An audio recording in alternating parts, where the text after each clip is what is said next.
Okay, welcome back. So, what we're going to do once a week, myself and Charlie, we're going to have a chat about the round that's been in the Six Nations. Now that the dust has settled, it's been a day or so, just looking back at the big themes of the round, what we've learnt. And first of all, Charlie, how you doing? Introduce yourself. I'm very good, Rich. Thank you very much. So I'm Charlie. I do a lot of writing for the rugby paper. I'm here with Sports News Blitz. Sorted that opportunity out with yourself, Rich. We met each other on the England under 20s call midweek, We did. which That was was quite. bizarre. I wasn't expecting you, and you weren't expecting me. Yeah, I know. I was thinking it was like when you see sort of a teacher or something out when you're on your school holidays. That's embarrassing, was it? Not quite that bad, but just Yeah. funny.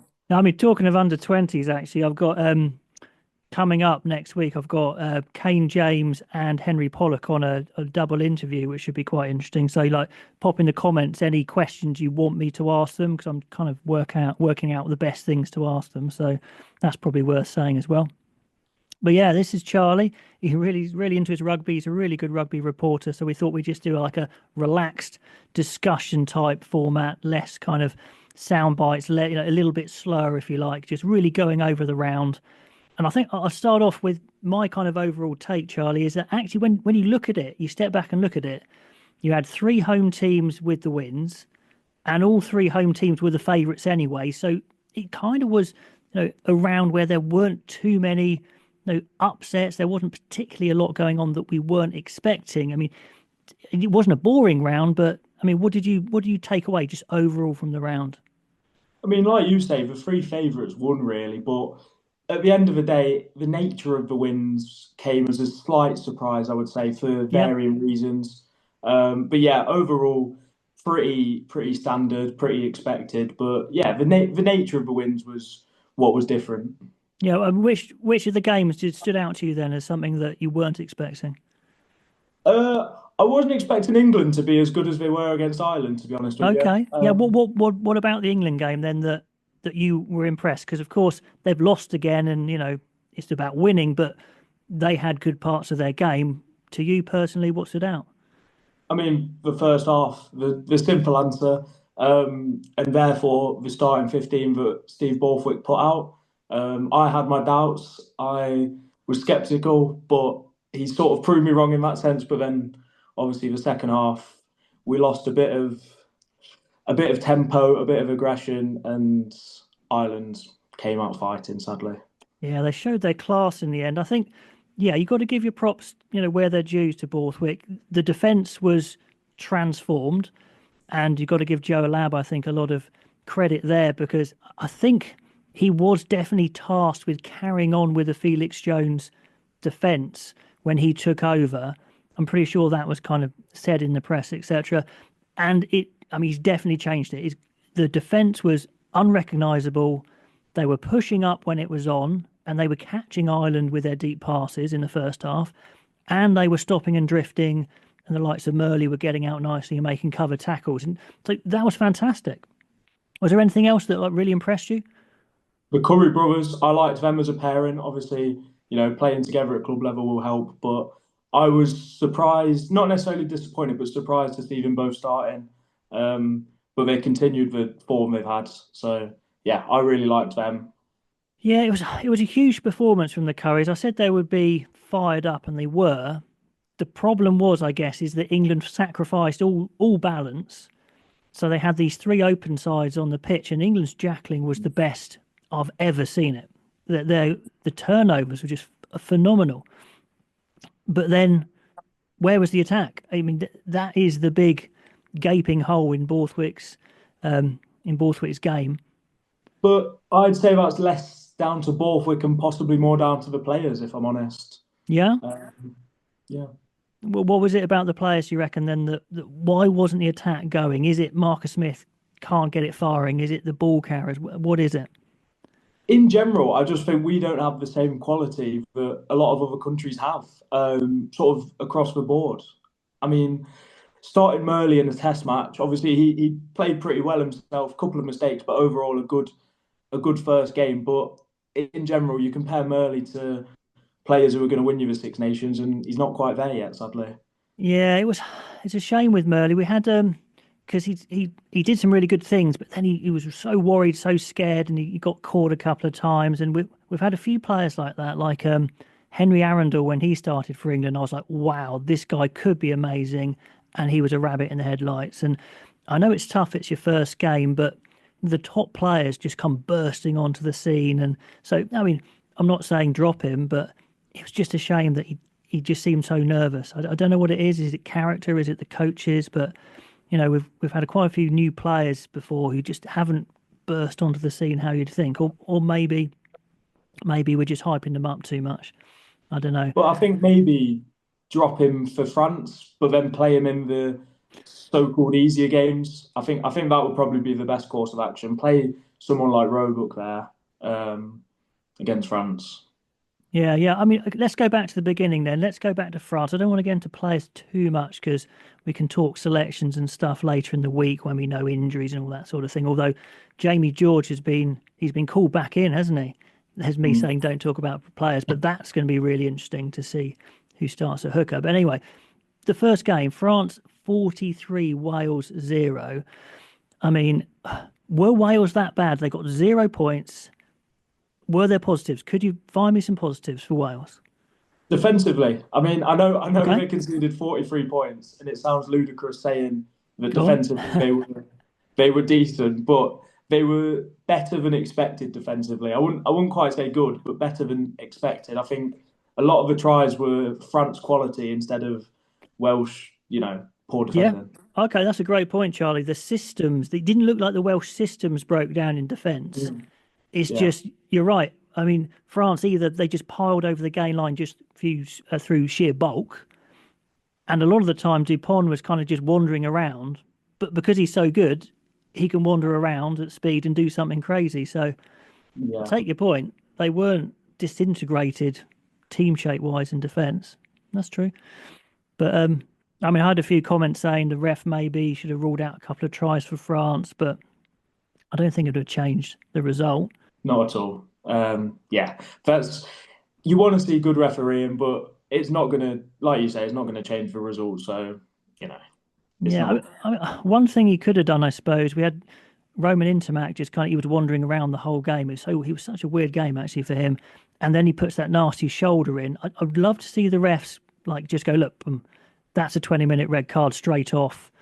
Don't do the yellow card upgrade thing. I still think they're kind of hesitant now to give red cards because they've got that safety net. But Yeah, I mean, do you think they're still sort of not entirely sure what constitutes a 20-minute red? Because that's my worry with it at the minute. yeah, yeah, no, it could well be that. I just think they don't want to get it wrong. Mm, I tell you what's going to be interesting is when we see the first straight red, where they can still give straight reds where the guy's off and no one comes on for something, like a punt, like a big punch or a headbutt or something like that. I wonder if we're going to see that, or they're just going to stick with the referring thing. yeah. Yeah, but anyway, I mean, with Wales, I mean, we had Jack Morgan, I guess, stand out, but they just looked like you said, they were joined up, and they actually went through their phases in attack. Charlie, that's the thing. They actually went through decent phases, but France took the almost insulting option of standing off. I mean, you don't see it that much. You don't see vicious. So you see vicious defenses more. You don't tend to see stand off. We're so good. We don't care what you do. You're just going to not get through us. And Yeah, and I think that speaks a lot to what they perceive Wales's quality to be and what Wales's quality is in terms of attacking wise, to be honest. yeah, absolutely. I mean, it works. So it's kind of a wonder stroke from Edwards there to say, look, Sean Edwards, just come at us and you'll kick it to us and we'll kill you on the counter and we're just too good. But they're going to have to be better though, France though, because they've got England next away. So if they did that against England and England had a good day, you know, there's a chance there. But if France click, it could be devastating.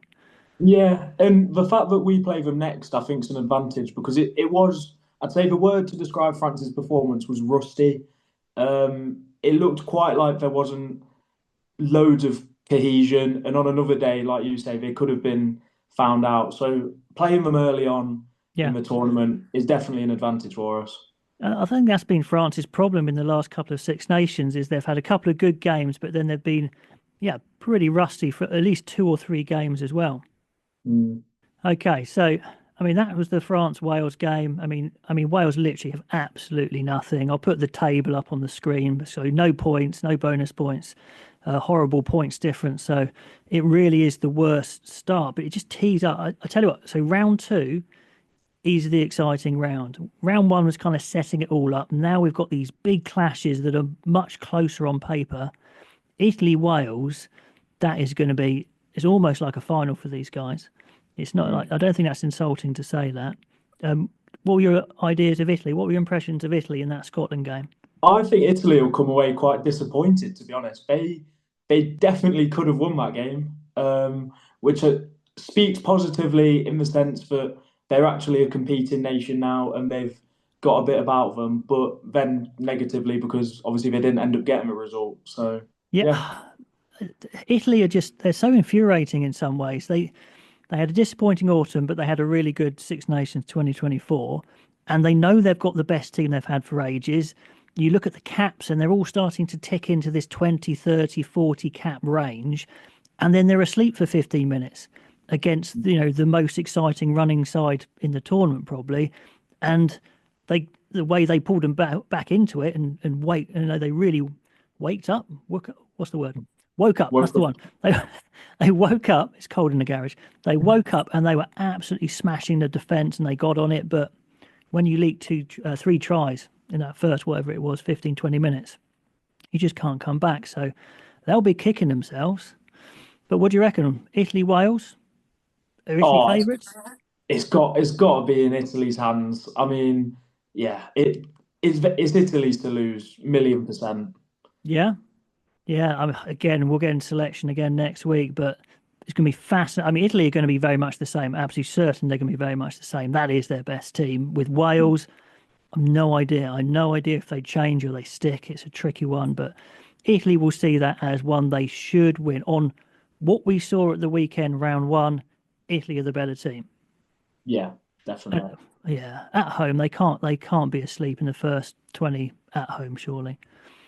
Yeah, but you would expect Wales to show a bit more attacking wise against Italy naturally. So it just depends whether how much that can translate to points. Yeah, and they ran the shape. Like I said, Wales actually ran more attacking shapes than England did. But they just couldn't get anywhere. Mm. Scotland, is this their year? Did we see enough from that game to say, yeah, they're slightly better than before? I think very slightly. I don't think it's quite their year. I was No. quite hopeful looking at the squad selection, but yeah, they weren't. Maybe it was a bit of an off day, but they weren't particularly bad, but they just weren't particularly good. Um, Well, they had they had the sections, didn't they? They had an amazing yeah, first section, then went to sleep, then an amazing couple of tries for 10 minutes, and then hung on a bit as Italy finished on the attack. So consistency, I guess. yeah, Yeah. and that's not going to win you Six Nations having spells. Do that against Ireland, France, Yeah. or even England, and you're going to get punished. Yeah, that's what they were saying about themselves after the match. And that's what I quite like about Scotland in some ways is they are honest. And I tell you, I mean, one thing that's winding up the viewers on the channel is kind of like these things, Steve Borthwick saying, we're improving, it's, don't worry, it's okay. And not really taking it on the chin and saying the coaching's not good enough. We're not being, anyway, that was just something I was going to get in there.